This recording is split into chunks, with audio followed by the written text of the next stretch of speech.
Good morning. आज बाबा हम बच्चों को अंतर्मुखी बनाने के लिए आए हैं। बाबा कहते देश दुनिया की हालतें देखते हुए अब बाबा कहते पुरुषार्थ करना है अंतर्मुखी बनने का, अंदर में बैठी हुई आत्मा से बातें करने का, बाबा से बातें करने का। तो जितना जितना अंतर्मुखी बनते जाएंगे उतनी उतनी बाबा से शक्ति मिलती जाएगी। तो बाबा कहते हैं अंतर्मुखी बन करके सबसे पहले तो हम आत्मदर्शन करें कि मैं बाबा के पास किस लिए आई हूँ, मेरे जीवन का लक्ष्य क्या है, क्यों बाबा ने इतनी सारी आत्माओं में से मुझे पसंद किया है, कौन कौन सी मेरी विशेषताएं हैं, कौन कौन सी कमियां भी है वो भी देखनी है। और उन कमियों को देख करके डिसअपॉइंटेड नहीं होना है, निराश नहीं हो जाना है, परंतु उसको दूर करने का पुरुषार्थ करना है। फिर बाबा कहते अंतर्मुखी बन करके अपने जीवन में संयम नियम कितना आया ये भी देखना है, क्योंकि देश दुनिया में जो जो महापुरुष हो गए कैसे महान बने, तो संयम नियम के आधार से। तो देखना है कि हम अपने मन के राजा कहाँ तक बने हैं, कर्मेंद्रियों के राजा कहाँ तक बने हैं, क्योंकि अभी कंट्रोल होगा तो भविष्य में विश्व राज्य अधिकारी बन पाएंगे। तो चेक करना है कि मेरी कर्मेंद्रियां मेरी बातों को सुनती है, कहाँ तक सुन रही है, कहाँ तक मेरा कहा कर रही है। तो ये बाबा कहते अंतर्मुखी बन करके देखना है। फिर बाबा कहते अंतर्मुखी बन करके आत्म मंथन भी करना है, ताकि मैं अपने जीवन में अपने स्वमान के अभ्यास को बढ़ा सकूं, क्योंकि जितना जितना मेरे जीवन में स्वमान होगा तो वो मुझे खुश रखेगा, और हमें खुश देख करके सभी खुश हो जाएंगे। तो ये कितनी बड़ी सेवा हो गई। अगर हम अपसेट है, दुखी है, हमें देख करके दूसरे दुखी हो जावे तो ये तो अच्छी बात नहीं है ना। तो बाबा कहते हैं ये आत्म मंथन करना है कि वो सुमान का अभ्यास मेरा कितना इस जीवन में हो रहा है, उसको बढ़ाने का एक लक्ष्य रखना है। फिर बाबा कहते हैं अंतर्मुखी बन करके खुद ही खुद को प्रेरणा देना है, मुझे अपने आप को मोटिवेट करना है, ताकि हमारे जीवन में कुछ नवीनता आ जावे। क्योंकि जब जीवन में नवीनता आती है तो हमारा उमंग उत्साह बढ़ता रहता है। फिर वो उमंग उत्साह हमारा बढ़ा तो हम दूसरों का बढ़ाने का काम करेंगे। क्योंकि उमंग उत्साह ही तो ब्राह्मणों की पांखें है ना। तो हमारी पांखें मजबूत होगी तो बाबा कहते हैं उड़ती कला का आत्मा बहुत अच्छा अनुभव कर पाएगी। फिर अंतर्मुखी बन करके बाबा कहते अपने आप से बातें भी करनी है। कई बार हम लोग बातें करने में, दूसरे लोगों के साथ बातें करने में बहुत व्यस्त हो जाते हैं। दूसरों के बिना काम नहीं चलता। लेकिन बाबा आज कहते हैं अंतर्मुखी बनकर एकांत में बैठकर अपने आप से हमें बातें करनी है। जितनी अपने आप से बातें होगी उतना बाबा कहते हैं हम उपराम बनते जाएंगे, साक्षी दृष्टा बनते जाएंगे। जैसे मम्मा भी क्या करती थी, सवेरे सवेरे उठ करके वो भी बैठ करके अपने आप से बातें करती थी। फिर डायरी में लिखती थी, जो जो प्रेरणा आती थी डायरी वो रखती थी। तो ऐसे अपने आप को इम्प्रूव करने के लिए हमें भी ज्यादा टाइम अपने से बातें करनी है। फिर बाबा कहते अंतर्मुखी बन करके हमें अपनी कल्पना शक्ति को बढ़ाना है।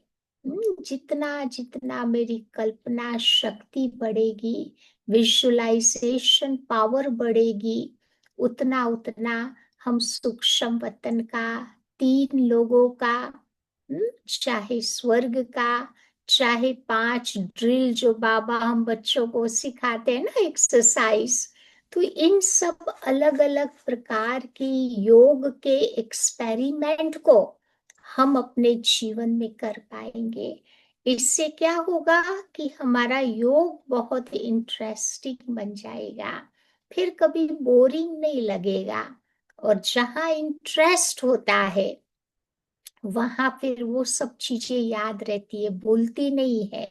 देखो लोग इंटरेस्ट से मूवी देखेंगे तो उसका आदि मध्य अंत पूरा किसी को आके सुना देंगे, क्योंकि इंटरेस्ट से देखा है। तो इतना इंटरेस्ट मेरा भी इस ज्ञान योग के एक्सपेरिमेंट में हो जावे, ताकि वो बाबा की बातें भूले नहीं, याद रहेगी। फिर बाबा कहते अंतर्मुखी बनकर मुझे बाबा के साथ बातें करनी है, हार्ट टू हार्ट कन्वर्सेशन, बाबा कहते हैं ना, दिल की रूहान करनी है। देखो औरों के साथ दिल की बातें करेंगे ना, तो कभी ना कभी वो व्यक्ति किसी को कुछ बता देगा, उसके मुख से निकल जाएगा, वो छुपा नहीं पाएगा। लेकिन बाबा हमारा ऐसा है कि जो सीक्रेट बातें हैं हम बाबा के साथ कर सकते हैं। बाबा अपने दिल में समा लेता है, न केवल समाता है परंतु हमें गाइड भी तो करता है कि क्या करना चाहिए, कैसे करना चाहिए। तभी तो बाबा का कितना बढ़िया टाइटल है ना, दिल वाला, दिल को लेने वाला, दिलाराम, दिल को आराम देने वाला, दिल रुबा।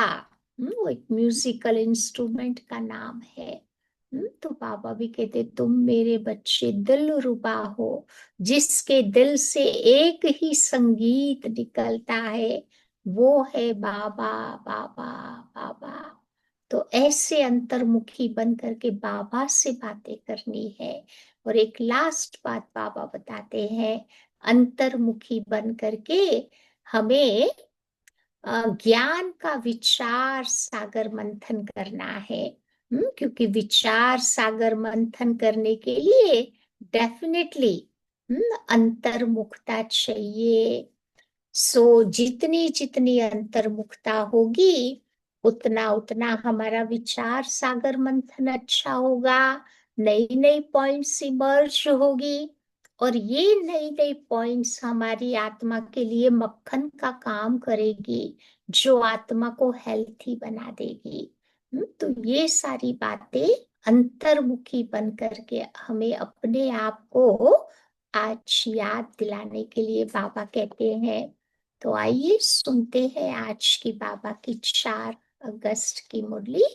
बाबा कहते मीठे बच्चे, बाबा आए हैं तुम्हें किंग ऑफ फ्लावर बनाने के लिए। फूलों का राजा, किंग ऑफ फ्लावर।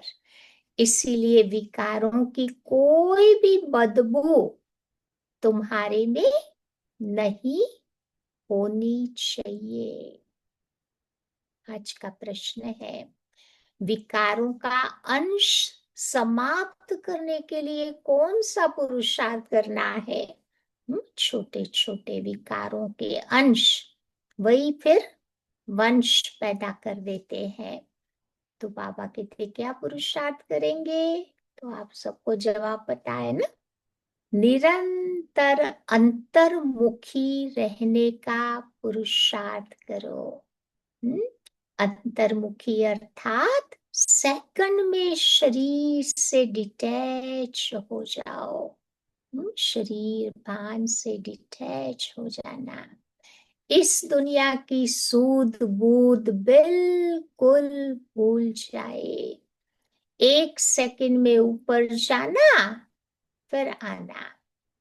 तो इस अभ्यास से विकारों का जो अंश है वो समाप्त हो जाएगा। तो कर्म करते करते बीच बीच में ऐसे तुम बच्चे अंतर्मुखी हो जाओ, ऐसा लगे जैसे बिल्कुल सन्नाटा है, कोई भी चुरपुर नहीं है, ये सृष्टि जैसे है ही नहीं। तो ऐसा अभ्यास हमें अभी करना है। ज्यादा बाहर मुखी नहीं बने, क्योंकि बाहर मुखी में हम औरों को देखते हैं, फलाना क्या है, फलाना कैसा करता है, फलाना क्या बोलता है, उसमें हमारी टाइम एनर्जी वेस्ट हो जाती है। जब अंतर्मुखी बनते हैं तो अपनी आत्मा को, अंदर में रही हुई आत्मा को देखते हैं, आत्मा को इम्प्रूव करने का पुरुषार्थ करते हैं। ओम शांति। तो यहाँ हरेक को बिठाया जाता है कि अशरीरी होकर बाबा की याद में बैठो, और साथ साथ ये जो सृष्टि का चक्र है उनको भी याद करो। मनुष्य 84 के चक्र को समझते नहीं है, समझेंगे भी नहीं। जो 84 का चक्कर लगाते हैं वही तो समझने आएंगे ना। अब जिन्होंने बेचारों ने चक्कर ही पूरा नहीं लगाया है, बताओ वो कैसे चक्र को समझेंगे? नहीं समझेंगे ना। जो पूरे साइकिल में आए हैं वही समझेंगे। तो तुम बच्चों को यही याद करना चाहिए। इनको ही कहा जाता है स्व दर्शन चक्र, जिससे आसुरी ख्यालात हमारे खत्म हो जाएंगे। ऐसे नहीं कि कोई असुर बैठे हैं जिनका कला गला कट जाएगा।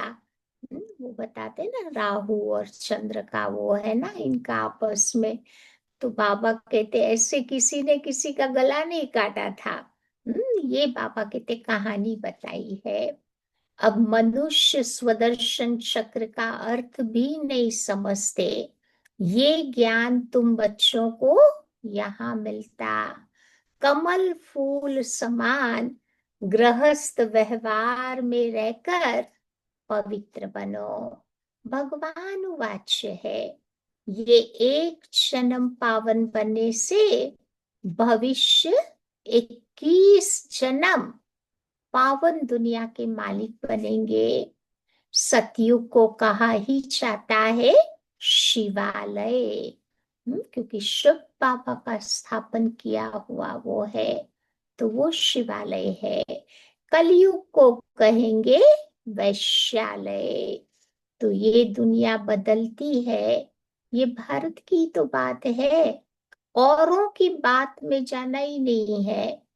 बोलते हैं कि इन जानवरों का क्या होगा, और धर्मों का क्या होगा।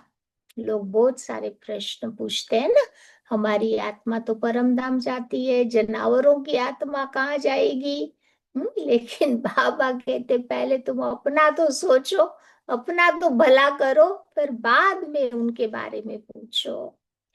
तो बोलो पहले तुम अपना समझो, पीछे औरों की बात करो। भारतवासी ही अपने धर्म को भूल दुखी हो गए हैं। भारत में पुकारते हैं कि तुम मात पिता हम बालक तेरे। विलायत में मात पिता अक्षर नहीं कहते, वहां तो सिर्फ गॉड फादर कहते हैं। भगवान को फादर के रूप में ही याद करते हैं। तो बरोबर भारत में सुख घनेरे थे, यही भारत स्वर्ग था, ये तुम बच्चे जानते हो। तो बाबा आकर के कांटों को फूल बनाते हैं, तभी तो बाबा को कहते हैं क्या कहते, बहुत सुंदर नाम है ना बाबा का। बाबा को कहते हैं बागवान। बुलाते भी है कि आकर कांटों को फूल बनाओ। तो बाबा फूलों का बगीचा बनाते, फिर माया आकर के उसे कांटों का जंगल बना देती। देखो बाबा कितनी मेहनत करके इस कांटों के जंगल को फूलों का बगीचा बनाता, स्वर्ग बना देता। फिर माया आकर के दुनिया पूरी खराब कर देती। हम्म, तो मनुष्य भी तो कहते हैं ना कि ईश्वर तेरी माया बड़ी प्रबल है। भगवान को लोग कहते हैं, बाबा की माया थोड़ी है। तो बाबा कहते ये लोग न तो ईश्वर को समझते, न माया को समझते। कोई ने अक्षर कहा, बस भक्ति में बैठकर रिपीट करते रहते हैं, अर्थ कुछ भी नहीं जानते। तुम बच्चे समझते हो ये ड्रामा का खेल है, राम राज्य का और रावण राज्य का। राम राज्य में सुख, रावण राज्य में दुख है। तो यहाँ की तो बात है ना, ये कोई प्रभु की माया नहीं है। माया तो कहा जाता है पांच विकारों को, और उन विकारों को ही कहते हैं रावण माया। बाकी मनुष्य तो पुनर्जन्म लेकर 84 के चक्कर में आते हैं। सतोगुणी से तमोगुण, तमो प्रधान बनना ही है। इस समय तो सब विकारी है। नाम भी है इसका विशियस दुनिया। अब वाइसलेस दुनिया भी तो थी ना, निर्विकारी दुनिया। अर्थात ये पुरानी दुनिया से नई कैसे बनती, ये समझने की कॉमन बात है। न्यू वर्ल्ड में पहले हेवन था। बच्चे जानते हैं कि स्वर्ग की स्थापना करने वाला परम पिता परमात्मा है। उसमें सुख घनेरे हुए हैं। ज्ञान से दिन, भक्ति से रात कैसे होती, ये कोई नहीं समझता। कहेंगे कि ब्रह्मा तथा ब्रह्मा मुख वंशावली ब्राह्मणों का दिन, फिर उन्हीं ब्राह्मणों की रात बताते हैं। तो दिन और रात यहाँ पर होता है। प्रजापिता ब्रह्मा की रात, तो जरूर ब्रह्मा मुख वंशावली ब्राह्मणों की भी रात होगी। रात माना अज्ञान रूपी अंधकार। तो आधा कल्प है दिन, सतयुग त्रेता। आधा कल्प है रात, द्वापर कलयुग। तो अब बाबा आए हैं निर्विकारी दुनिया बनाने। बाबा कहते हैं कि बच्चे काम महाशत्रु है, उन पर जीत पानी है। संपूर्ण निर्विकारी पवित्र बनना है। अपवित्र होने से तुमने बहुत पाप किए। ये तो है ही पाप आत्माओं की दुनिया। तो पाप आत्मा शरीर के साथ करती है ना, तब तो पाप आत्मा बनते। अकेली आत्मा कुछ नहीं कर सकती, अकेला शरीर भी कुछ नहीं कर सकता। तो देवताओं की दुनिया, पवित्र दुनिया में कोई पाप नहीं होता। यहाँ तुम बच्चे श्रीमत से श्रेष्ठ पुण्य आत्मा बन रहे हो। श्री श्री 108 की माला है, ऊपर में है फुल, उनको कहेंगे शिव। वो है निराकारी फूल। फिर साकार में मेल फीमेल उनकी माला बनी हुई है। विजुलाइज करो 108 मणके की माला। उसमें के ऊपर सबसे पहले फूल होता है, वो शिव बाबा की यादगार है। फिर दो मणके होते हैं जिसको कहते हैं मेरू के दाने, वो ब्रह्मा सरस्वती का यादगार है। फिर 108 मणके, जिन्होंने घर गृहस्थ में रहकर विकारों पर विजय प्राप्त की, उनकी यादगार के 108 मणके जो भगत राम राम करते हुए जपते हैं ना, तो बाबा ये बता रहे हैं, तो तुम बच्चे जानते हो, हम पूजन स्मरण लायक बनते हैं। बाबा आया है हमें विजय माला का दाना बनाने। हम विश्व पर विजय पा रहे हैं याद के बल से। याद से ही तुम्हारे विकर्म विनाश होंगे। फिर तुम बच्चे सतो प्रधान बन जाएंगे। वो लोग तो बिगर समझ कह देते हैं, क्या कहते हैं कि हे प्रभु, तेरी माया बड़ी प्रबल है। किसके पास धन होगा तो कहेंगे ना कि इनके पास तो बहुत माया है। भक्ति में, दुनिया में धन संपत्ति को माया कह देते हैं, बट धन संपत्ति माया नहीं है, विकार माया है। तो वास्तव में माया 5 विकारों को कहा जाता, जिसको रावण भी कहा जाता। उन्होंने फिर रावण का चित्र बना दिया है 10 शीश वाला। अब चित्र है तो समझाया जाता है, जैसे अंगद के लिए भी तो दिखाते हैं ना, वो रामायण में स्टोरी है ना कि वो अंगद ने जा करके अपना पांव धर दिया। कोई उसके पांव को हिला नहीं सका। फिर लास्ट में रावण उठता है, कहता मैं ट्राई करता हूँ। तब अंगद ने कहा कि भाई मेरे पाँव के नीचे झुकने से पहले मेरे प्रभु के आगे तुम झुक जाओ, तो ये लड़ाई तुम्हारी बंद हो जाएगी। तो कहते वो अंगद का पांव कोई हिला न सका, दृष्टांत बना दिए हैं। ये बुद्धि रूपी पांव की निशानी है कि इतना बाबा में विश्वास हो कि कोई हमारे विश्वास को डगा न सके। इसकी यादगार है। तो बाबा कहते माया तुमको कितना भी हिलावे, परंतु तुम बच्चे स्थिर रहो। रावण, हनुमान, अंगद, ये सब दृष्टांत बना दिए हैं, जिनका अर्थ तुम बच्चे ही जानते हो। ये भंवरी का भी दृष्टांत है। भंवरी और ब्राह्मणी दोनों की राशि मिलती है। तुम भी तो विष्टा के कीड़ा को ज्ञान की योग की बू बू करके पति से पावन बना देते हो ना।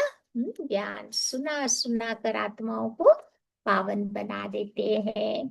तो बाबा करो तो आत्मा सत्तो प्रधान बन जाएगी। ये कछुए का मिसाल भी बाबा कहते बताते हैं कि इंद्रियों को समेट कर वो भी अंतर्मुख होकर के बैठ जाता है। वो है देखो एक एनिमल, लेकिन उसमें भी बाबा कहते कितनी अक्कल है। जब भी उसका काम पूरा होता है ना, तो क्या करता है, अपनी कर्मेंद्रियों को समेट कर फिर वो बैठ जाता है। तो बाबा कहते वो अंतर्मुख हो जाता है। तो तुम बच्चों को भी बाबा आज कहते हैं, क्या कहते हैं, कर्म फल अपना करो, लेकिन फिर अंतर्मुखी हो जाओ। जैसे ये सृष्टि है ही नहीं, चुरपुर बंद हो जाती है। भक्ति मार्ग में बाहर मुखी बन पड़ते हैं। ये गीत गाना, ये करना, कितना हंगामा करते हैं। कितना खर्चा भी तो होता होगा ना। भक्ति में कितना करते हैं ना। वो मंडली को बुलाते हैं, गाने वालों को बुलाएंगे, सारे वो इंस्ट्रूमेंट्स इकट्ठा करेंगे। तो बाबा कहते बहुत हंगामा होता, कितने मेले लगते हैं। बाबा तो कहते बच्चे अब ये सब कुछ छोड़कर तुम अंतर्मुखी बन जाओ। क्योंकि अब इस दुनिया को लंबा नहीं चलना है। अब बाबा कहते अपने पुरुषार्थ में लग जाओ, जैसे कि ये सृष्टि है ही नहीं। अपने को देखो, हम लायक बने हैं कोई विकार तो हमें नहीं सताता। हम बाबा को याद करते हैं, बाप जो विश्व का मालिक बनाते हैं। ऐसे बाबा को तो दिन रात बच्चों को याद करना चाहिए। हम आत्मा है, वो हमारा बाप है। तो अंदर में चलता रहे कि अब हम नई दुनिया के लिए फूल बन रहे हैं। अक का व टागर का फूल नहीं बनना है।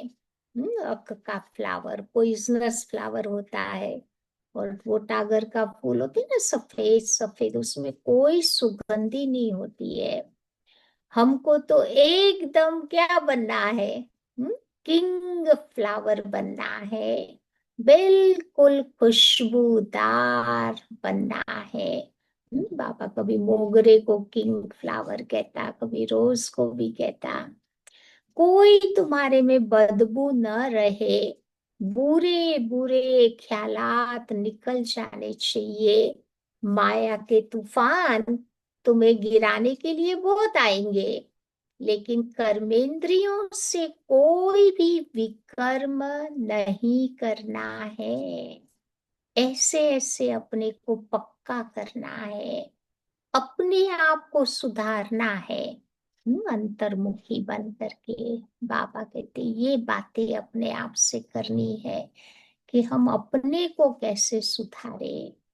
कोई भी देहधारी को मुझे याद नहीं करना है। बाबा तो कहते बच्चे, अपने को आत्मा समझ मुझे याद करो। शरीर निर्वाह के अर्थ कर्म बल करो, उनसे भी टाइम निकाल सकते हो। भोजन खाने के समय भी क्या करो, बाबा की महिमा करते रहो। बाबा की याद में भोजन खाना है। बाबा को याद कर भोजन खाने से तुम्हारा भोजन पवित्र हो जाता। जब बाप को निरंतर याद करेंगे, तब याद से ही बहुत जन्मों के पाप तुम्हारे कट जाएंगे और आत्मा सतो प्रधान बनेगी। देखना है कि कितना सच्चा सोना मैं बना हूं। आज मैं कितना घंटा बाबा की याद में रहा, कल 3 घंटा याद में रहा, आज 2 घंटा याद रही। ये तो आज का घाटा हो गया ना। कल बाबा जास्ती याद रहा, आज कम रहा, तो बाबा कहते लॉस हो गया ना। तो उतरना और चढ़ना होता रहेगा। यात्रा पर भी कहाँ कहाँ जाते हैं, तो कहाँ ऊंच तो कहाँ नीच होता है। कभी चढ़ते हैं तो कभी गिरते भी है। तो तुम्हारी अवस्था भी नीचे ऊपर होती रहेगी, लेकिन तुम्हारा काम है, फिर बाबा याद दिलाते हैं, अंतर्मुखी बनकर अपना खाता देखते रहो। दूसरा क्या करता है, दूसरे के खाते को देखने का कोई काम बाबा ने मुझे नहीं दिया है। अपना देखना है। तो मुख्य है याद की यात्रा। भगवान वाच्य है, तो जरूर बाबा तो अपने बच्चों को ही तो पढ़ाएंगे, सारी दुनिया को कैसे पढ़ाएंगे। अब भगवान किसको कहा जाए, श्री कृष्ण तो शरीरधारी है, भगवान तो निराकार परम पिता परमात्मा को कहा जाता। बाबा खुद कहते हैं, मैं साधारण तन में प्रवेश करता हूँ। ब्रह्मा का भी बूढ़ा तन गाया हुआ है।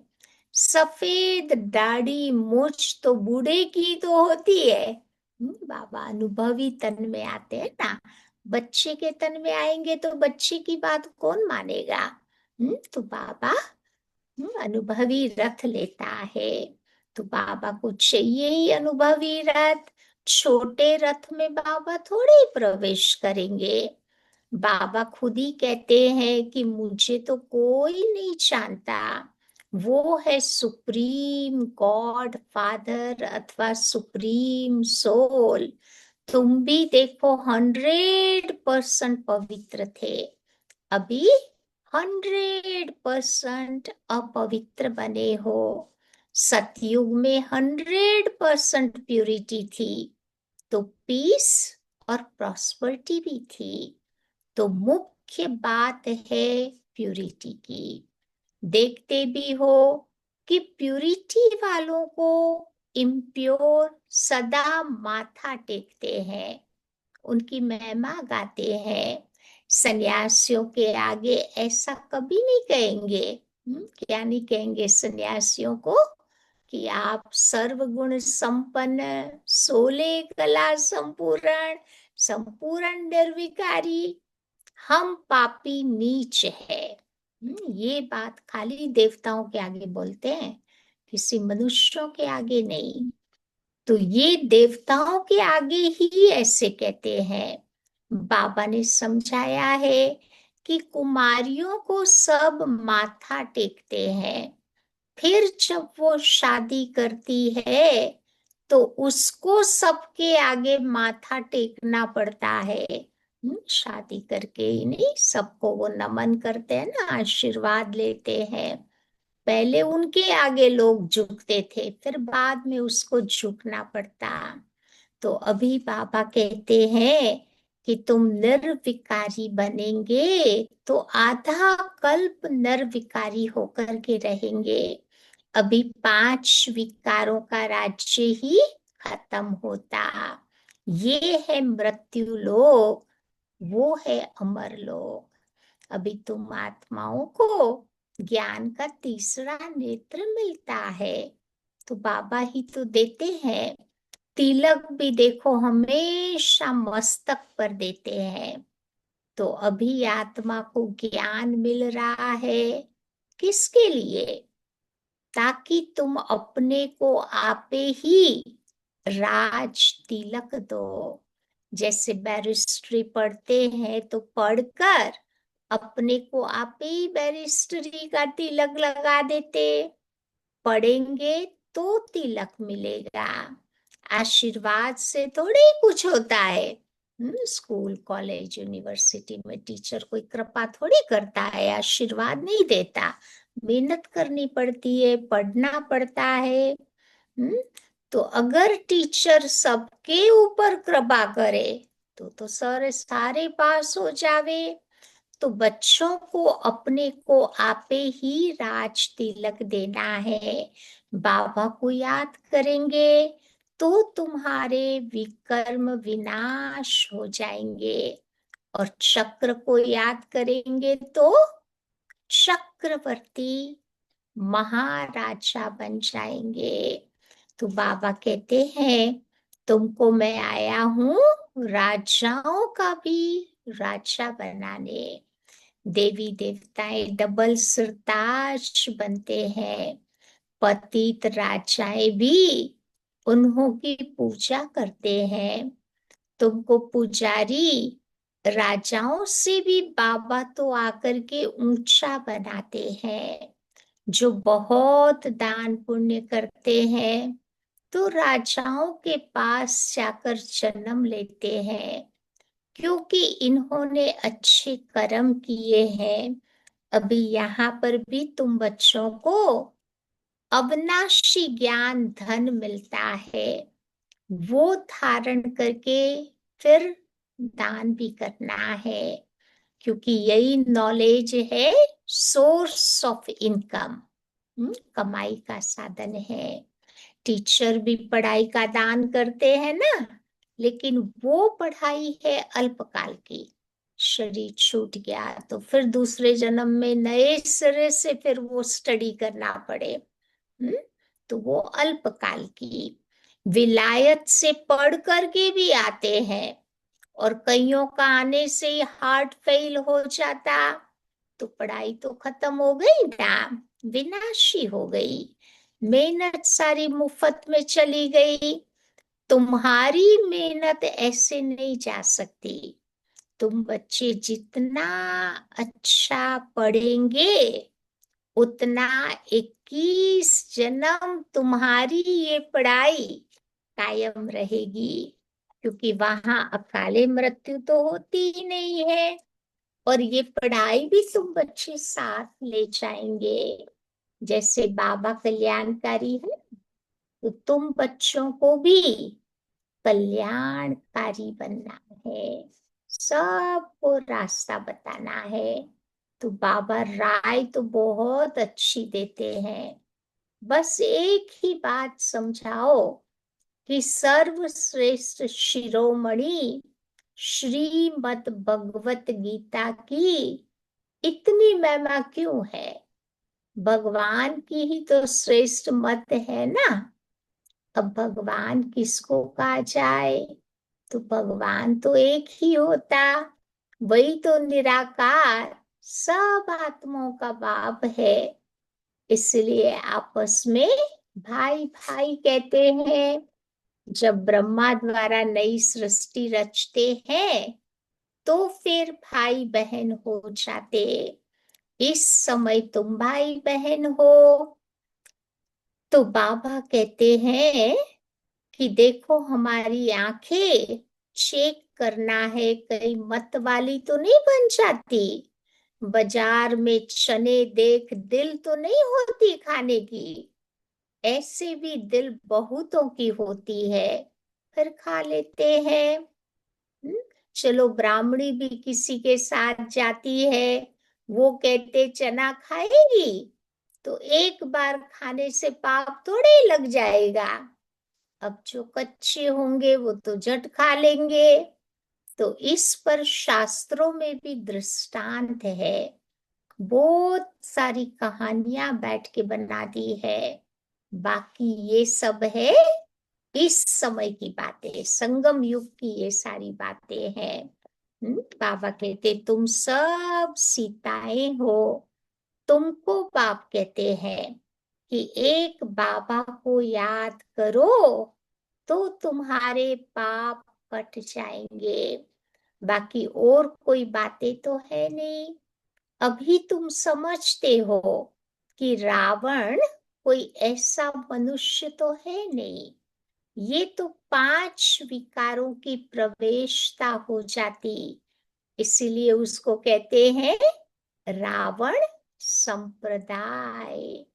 जैसे कोई कोई ऐसा काम करते हैं तो कहते हैं ना, तुम तो असुर हो। चलन उनकी आसुरी हो जाती है।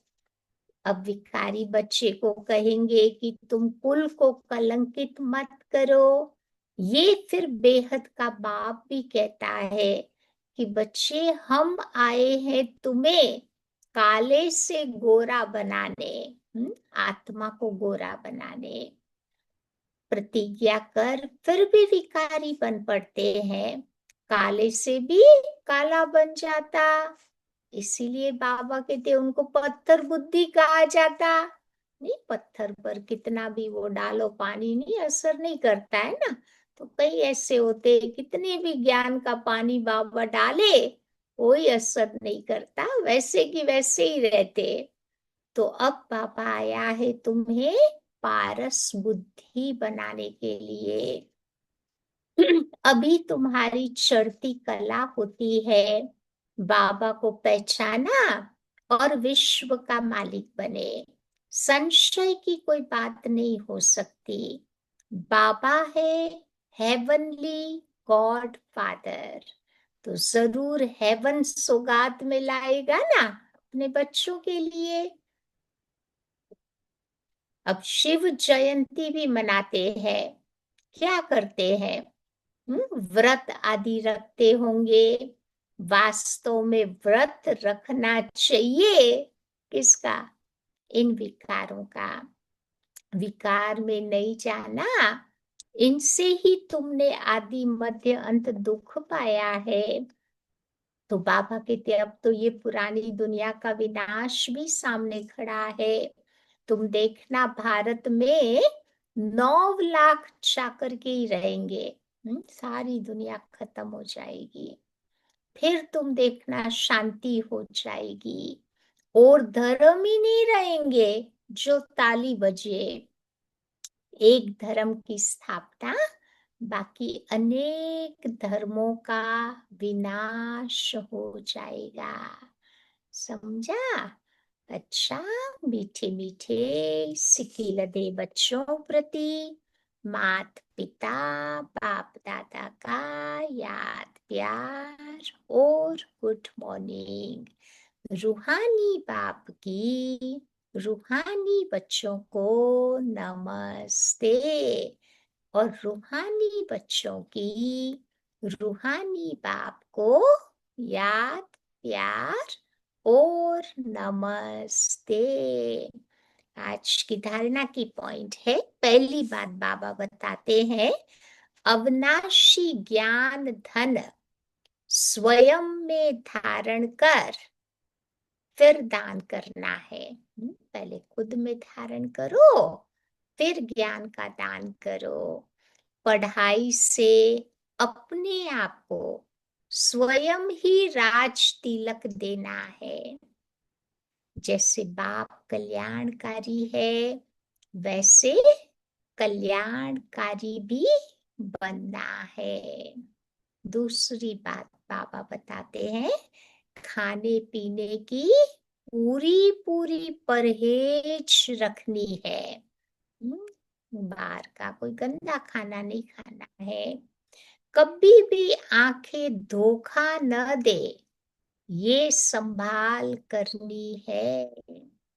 अपने आप को सुधारना है। कर्मेंद्रियों से कोई भी विकर्म नहीं करना है। तो एकांत में बैठ के ये सब बातें चेक करनी है। आज का वरदान है, मनसा शक्ति के अनुभव द्वारा विशाल कार्य में सदा सहयोगी भव। मनसा शक्ति के अनुभव द्वारा विशाल कार्य में सदा सहयोगी भव। बाबा का इतना बड़ा कार्य चल रहा है ना, तो उसमें बाबा कहते कुछ न कुछ अच्छा सहयोग देते रहे और आगे बढ़ते रहे। बाबा कहते प्रकृति को, तमोगुणी आत्माओं के वाइब्रेशंस को परिवर्तन करना तथा खूने नाहक वायुमंडल वाइब्रेशंस में स्वयं को सेफ रखना, अन्य आत्माओं को सहयोग देना, नई सृष्टि में नई रचना का योग बल से प्रारंभ करना, इन सब विशाल कार्यों के लिए मनसा शक्ति की आवश्यकता है। तो मनसा शक्ति द्वारा ही स्वयं की अंत सुहानी होगी। बाबा की याद में जा सकेंगे। मनसा शक्ति अर्थात श्रेष्ठ संकल्प की शक्ति। एक के साथ लाइन क्लियर। अभी इसके अनुभवी बनो, तब बेहद के कार्य में सहयोगी बन बेहद विश्व के राज्य अधिकारी तुम बन सकेंगे। आज का स्लोगन है, निर्भयता और नम्रता ही योगी व ज्ञानी आत्मा का स्वरूप है। निर्भयता और नम्रता योगी व ज्ञानी आत्मा का स्वरूप है। आज का अव्यक्त इशारा, परमात्मा प्यार आनंदमय झूला है।